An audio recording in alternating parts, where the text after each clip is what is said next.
Hello guys, রান্না হয়ে গেছে। দেখো মাংস কালারটা কেমন এসছে কমেন্টে জানাবে।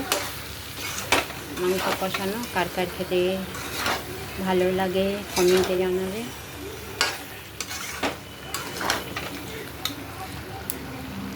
কষানো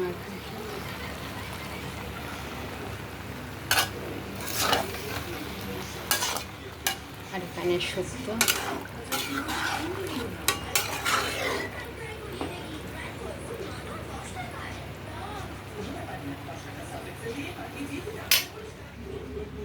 চাটনি, লেবু,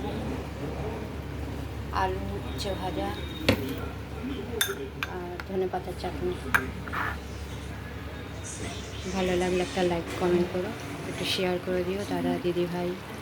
আশা করি আপনারা ভালো থাকো। শুভ সকাল, টাটা, বাই বাই।